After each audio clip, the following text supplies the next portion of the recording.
దేవుని పరిశుద్ధ నామమున స్తోత్రములు. దేవుని బిడ్డలందరికీ కూడా ప్రభుదాసులుగా మీకు శుభములు తెలియజేస్తున్నాను.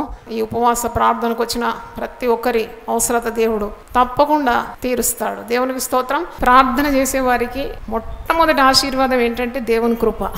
హల్లెలూయా. నీ ప్రార్థన కొన్నిసార్లు జవాబు రాదు. అప్పుడు నువ్వేం చేస్తావు? What will you do? What is your reaction? దేవుని మీద అలుగుతావా? మందిరం మీద అలుగుతావా? దేవుని సేవకుల మీద అలుగుతావా? గుడికి రాకుండా ఉంటావా? వాక్యం చదవకుండా అలా మూడు బారిపోవాలన్నా? కానే కాదు. ఎప్పుడు కూడా దేవుడు మనల్ని ప్రేమిస్తున్నాడని, ఆయన వాగ్దానాలన్నీ కూడా నెరవేరుతాయని నీవు గొప్ప విశ్వాసం ఉండాలి. నువ్వెప్పుడు కూడా దేవుని శక్తిని కించపరచొద్దు, అనుమానించొద్దు, సందేహించొద్దు. ప్రార్థనకు జవాబు రాకుండా ఉండాలని కొన్ని కారణాలు ఉంటాయి. There are many reasons why a prayer is not answered. మొట్టమొదటి మనకు తెలుసు, పాపము చేస్తే నీ ప్రార్థనకు జవాబు రాదు. అవిశ్వాసం ద్వారా నీ ప్రార్థనకు జవాబు నీవు పొందుకో. ఒకటి పాపం, మరి ఒకటి అవిశ్వాసం. తర్వాత నీలో ప్రేమ లేకుంటే కూడా నీ ప్రార్థనకు జవాబు రాదు. ఐక్యత లేకుంటే జవాబు రాదు. తర్వాత దేవుని చిత్తానికి విరుద్ధంగా ఉన్న ఏ కోరికలు కూడా దేవుడు జవాబు ఇవ్వడు. పరిశుద్ధ గ్రంథంలో చాలా మంది భక్తులు ప్రార్థన చేసినారు, జవాబు పొందుకోలేదు. ప్రార్థనకు జవాబు రాకున్నంత మాత్రాన వారు ప్రార్థన వదిలిపెట్టలేదు. వారికి తెలుసు దేవుడు వారిని ప్రేమిస్తున్నాడు, దేవుడు గొప్ప ఉద్దేశాలు కలిగి ఉన్నాడు, దేవుని చిత్తము బహుగా ఉంది, గొప్పగా ఉంది. కాబట్టి వారు చేసే ఆ ప్రార్థనలకు దేవుడు జవాబు ఇవ్వలేదు. వారు అసంతృప్తి ఏమీ లేకుండా తిరిగి దేవునితోనే బంధం కలిగి ప్రార్థన చేస్తూ వచ్చారు. వారి రాస్తున్న మార్క్స్ వార్త 14:36 నాయనా తండ్రి నీకు సమస్తము సాధ్యము. ఇది యేసు ప్రభు గెత్సెమనే తోటలో పలికిన మాట. ఈ గిన్నె నా యుద్ధ నుండి తొలగించమని ఆయన నోట పలక ముందు, నాయనా తండ్రి నీకు సమస్తము సాధ్యం, ఈ గిన్నె నా యుద్ధ నుండి తొలగించుము, అయినను నా ఇష్ట ప్రకారం కాదు నీ చిత్త ప్రకారమే కానిము అలెను. దేవునికి స్తోత్రం. హల్లెలూయా. యేసు ప్రభు చేసిన మోడల్ ప్రేయర్ అన్నమాట. మనం కూడా ప్రార్థన చేస్తున్నప్పుడు అలసిపోకూడదు. You have to keep on praying. Let the will of God be done. దేవుని యొక్క ప్రణాళిక మన జీవితంలో జరగాలి, కానీ మన చిత్తం కాదు జరగాల్సింది. యాకోబు తన పత్రికలో ఏమంటున్నాడు చూడండి. యాకోబు పత్రిక 4:3 మీరు అడిగినను మీ భోగముల నిమిత్తము వినియోగించుటకై దురుద్దేశముతో అడుగుదురు కనుక మీకేమీ దొరుకుటలేదు. కొన్నిసార్లు మీరు అడుగుతారు, అడగనందున మీరు పొందడం లేదని అంటున్నాడు ఇక్కడ. మీరు ఏమీ అడగడం లేదు, మీరు అడగనందున మీకు ఏమీ దొరకలేదు. కానీ ఒకవేళ మీరు అడిగినా కానీ మీరు దేవుని చిత్త ప్రకారం అడగడం లేదు. మీ భోగముల నిమిత్తం వినియోగించడానికి దురుద్దేశంతో అడుగుతారు కనుక మీకు ఏమీ దొరకట లేదు. క్రింది వరుసలో అంటున్నాడు, వ్యభిచారులారా ఈ లోక స్నేహము దేవునితో వైరమని మీరు ఎరగరా? కాబట్టి ఎవడు ఈ లోకంతో స్నేహం చేయకున్నా వాడు దేవునికి శత్రువు.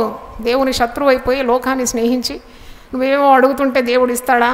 నువ్వు భోగముల నిమిత్తం, స్వార్థం నిమిత్తం అడుగుతున్నావు కాబట్టి అది నీకు లభించదు. నువ్వు ప్రార్థన చేస్తున్నప్పుడు తన చిత్తాన్ని దేవుడు నీకు బయలుపరుస్తాడు. దేవుని చేత ఏర్పాటైన గొప్ప దైవజనుడు మోషే, గొప్ప నాయకుడు. దేవుడు చెప్పిందంతా చేసినాడు, కానీ ఒక దగ్గర అవిధేయత చూపెట్టినాడు.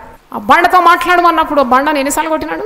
2 సార్లు కొట్టేసినాడు. నువ్వు ఆ బండతో మాట్లాడు, ఆ బండ నీళ్ళు ఇస్తుందంటే, ఇశ్రాయేలు ప్రజలు లక్షలాదిగా ఉన్నారు, వారు తాగడానికి నీళ్లు ఆ బండ నుండి వస్తుందంటే, మోషే బండతో మాట్లాడమన్నప్పుడు దేవుని చిత్తాన్ని నెరవేర్చలేదు. కాబట్టి దేవుడు నువ్వు వాగ్దాన దేశంలో అడుగు పెట్టడం వీల్లేదు, ఎందుకంటే నువ్వు నా పరిశుద్ధతను సన్మానించలేదు, నన్ను అగౌరవపరిచినావు, అంతమంది ప్రజల ముందు బండతో మాట్లాడమంటే 2 సార్లు కొట్టినావు.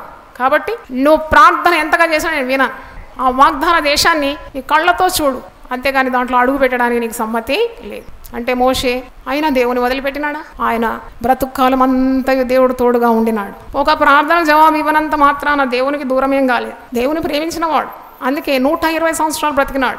శరీరంలో సత్వ తగ్గలేదంట. మరి ఇంకా దావీదు కూడా ప్రార్థన చేస్తాడండి. బెత్షెబా ద్వారా జన్మించిన బిడ్డ బ్రతకాలని 7 దినములు ఉపవసించి ఆహారం పుచ్చుకోకుండా తన్ను తాను తగ్గించుకొని దేవుని సన్నిధిలో మొర్ర పెడతాడనమాట. అంటే ఎన్ని రోజులు ఉపవాసం ఉన్నాడు?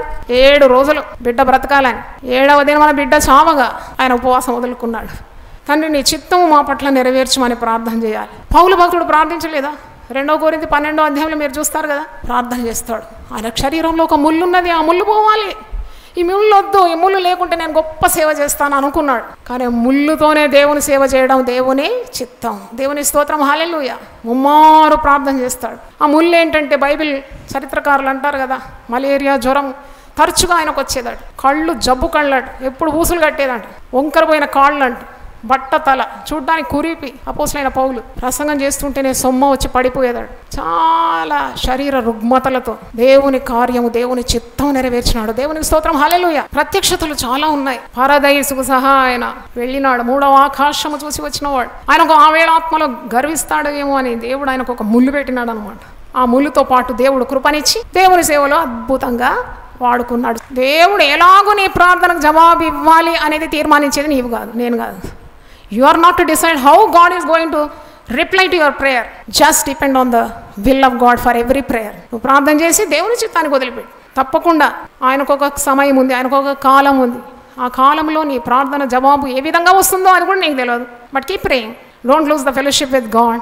దేవుడు నీ ప్రార్థనకు తప్పకుండా ఏ రీతిగా ఇచ్చినా ఆ జవాబు తీసుకోవడానికి నీవు సిద్ధంగా ఉండాలని ఈరోజు మనం మరి నేర్చుకున్నాం. దావీదు కూడా దేవునికి హృదయానుసారుడుగా ఉన్నాడు. 7 దినాలు ఉపవాసం వచ్చి ప్రార్థన చేసిన బిడ్డ బతకలేదు, జవాబు రాలేదు ప్రార్థన. మోషేకు జవాబు రాలేదు ప్రార్థన. కనాను రాజ్యం నేను చూస్తాను అయ్యా, నువ్వు గొప్ప దేవుడు అయ్యా, సర్వాధికారి, సర్వ సృష్టికర్తవు, ఆకాశాన్ని భూమిని సృష్టికర్తవు, నిన్ను మించిన వాడు ఇక్కడ లేడు. అంత పొగిడి ప్రార్థించినా చాలా అంటున్నాడు, అంతే, స్టాప్. నీవు కనానులో అడుగు పెట్టావు, కనాను దేశాన్ని కళ్ళతో చూడాలి కానీ నువ్వు పాదం పెట్టడానికి వీల్లేదు. He did not get a reply. తర్వాత పౌలు గురించి మనం చూసినాం, దావీదు గురించి చూసినాం, మోషే గురించి చూసినాం, యేసయ్య గురించి చూసినాం. ఇంకెవరికి కావాలి మనకు ఉదాహరణ? యేసు ప్రభువు కూడా ప్రార్థనకు జవాబు పొందుకోనని సమయం ఉంది కదా. తండ్రి నీ చిత్తం అయితే ఈ గిన్నెను తొలగించు, అయినా నా చిత్తం కాదు. అందుకే మనం ఈ సులువుగా చిక్కులు పెట్టు పాపము భారం ఇంత వదిలిపెట్టి విశ్వాసంలో కర్తయ్య దాన్ని కొనసాగించువాడైన యేసు వైపు నీవేం చేయాలి? చూచు పందెములో ఓపికతో పరిగెత్తాలి. హల్లెలూయా. కొన్నిసార్లు మన జీవితంలో నష్టం వస్తుంది. ఆ నష్టం ఎందుకు వచ్చింది? నేను ఇన్ని ప్రార్థనలు చేస్తే నాకు ఎందుకు నష్టం వచ్చింది? యోబు సమస్తము పోగొట్టుకున్నాడు కదా, కానీ సమస్తము 2 అంతలు సంపాదించుకున్నాడు కదా. దేవుని స్తోత్రం. దేవుడు నిన్న నేడు నిరంతరము ఏకరీతిగా ఉన్నాడు. మన విశ్వాసంలో స్థిరంగా ఉండాలి, ప్రార్థనలో పట్టుదలతో ఉండాలి, శ్రమయందు కూడా ఆనందించాలి, నిరీక్షణ కలిగి సంతోషించాలి. తలలు వంచండి, ప్రార్థన చేసుకుందాం. స్తోత్రం ప్రభువా, నేను నీ పరిశుద్ధ నామమునకు స్తోత్రం చెల్లిస్తున్నాం. ప్రభు, మేము ప్రార్థన చేస్తున్నప్పుడు కొన్నిసార్లు జవాబు రాకున్నా మేము నిరుత్సాహపడకూడదు, నిరాశపడకూడదు. మేము ఎవరమునైనా మేము ఈ లోకంలో ఏమి తీసుకొని వచ్చినామని, ప్రభువా నీకు వేరుగా ఉండి మేము ఏమి సాధించగలమని మేము నిన్ను వదిలిపెట్టాలి. యోబు నిన్ను వదిలిపెట్టలేదు, మోషే నిన్ను వదిలిపెట్టలేదు, దావీదు నిన్ను వదిలిపెట్టలేదు. యేసు చేసిన ప్రార్థన కూడా నువ్వు అంగీకరించలేదు. అయినా నీ చిత్తమే చివరి క్షణం వరకు చేరుస్తున్నాడు. అవును ప్రభు, అట్టి పట్టుదల మాకు దయచేయండి. మా చిత్తం కాదు, నీ చిత్తమే జరగాలి. కొన్నిసార్లు ముళ్ళు తొలగిపోవాలని ప్రార్థిస్తాం. ఆ ముళ్ళుంటేనే మేము నీ మీద ఆనుకుంటాం నాయన. ఆ ముళ్ళుంటేనే నీకు దగ్గరగా ఉండగలం. ఆ ముళ్ళుంటేనే నీ ఆధారం మాకు కావాలని మేము కోరుకుంటాం.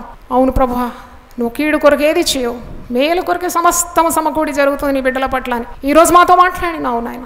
జవాబు రాని ప్రార్థనల కొరకు కూడా నిన్ను స్తుతించడానికి మంచి మనసు దయచేయమని, నిరాశ నిస్పృహలు తొలగించి గొప్ప విజయం వారి జీవితంలో మీరు దయచేయమని యేసు నామములో అడిగి వేడుకుంటున్నాం తండ్రి, ఆమేన్. దేవుడు మనల్ని సమృద్ధిగా దీవించును గాక. రండి, పాల్గొనండి, ఆశీర్వదింపబడండి.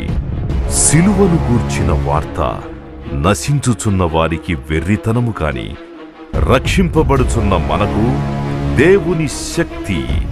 1 కొరింథీ 1:18. యునైటెడ్ పీపుల్స్ ఫెలోషిప్ యూపీఎఫ్ నిర్వహించు సిలువ ధ్యానములు, 40 రోజులు ఉపవాస ప్రార్థనలు. తేదీలు 2022 మార్చి 7వ తారీఖు నుండి ఏప్రిల్ 15వ తారీఖు వరకు. ప్రతిరోజు సాయంత్రం 6 గంటల నుండి రాత్రి 8:30 వరకు. స్థలం VST function hall, Vaglingampally road, Hyderabad 5,20,000. Ramnagar UPF ఆలయంలో సిలువ ధ్యానములు డిజిటల్ ప్రత్యక్ష ప్రసారము ద్వారా వీక్షించవచ్చును. దూర ప్రాంతముల వారు సిలువ ధ్యానములు ప్రతిరోజు సాయంత్రం 6 గంటల నుండి రాత్రి 8:30 వరకు యూట్యూబ్, ఫేస్బుక్ మరియు జూమ్ ద్వారా పాల్గొనవచ్చును. Zoom meeting ID 9550504718, passcode 7777. వివరములకు ఫోన్ నంబర్ 9550504718, 04029562030. అందరికీ ఆహ్వానము. ఆహ్వానించువారు ప్రభువు దాసురాలు జాయ్ చెరియన్ గారు, వ్యవస్థాపక అధ్యక్షురాలు మరియు senior pastor, United Peoples Fellowship UPF, Hyderabad.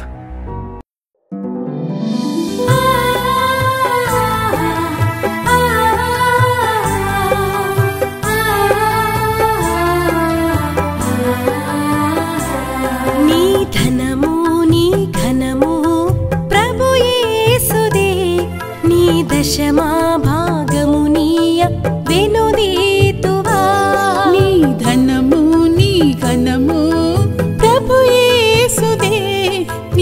దశమా భాగమునీయ వెనుదీతువా ధరలోన ధనధాన్యములనీయగా కరుణించి కాపాడి రక్షింపగా ధరలోన ధనధాన్యములనీయగా కరుణించి కాపాడి రక్షింపగా పరలోకనాదుండు నీకీయగా మరి యేసు కొరకీయ వెనుదీతువా పరలోకనాథుండు నీకీయగా మరి యేసు కొరకీయ వెనుదీతువా నీ ధనము నీ ఘనము ప్రభు యేసుదే నీ దశమా భాగమునీయ వెనుదీతువా పాడి పంటలు ప్రభువు నీకీయగా కూడు గుట్టలు నీకు దయచేయగా పాడి పంటలు ప్రభువు నీకీయగా కూడు గుట్టలు నీకు దయచేయగా వీడంగ ప్రభు యేసు నామంబును గడువేల ప్రభుకీయ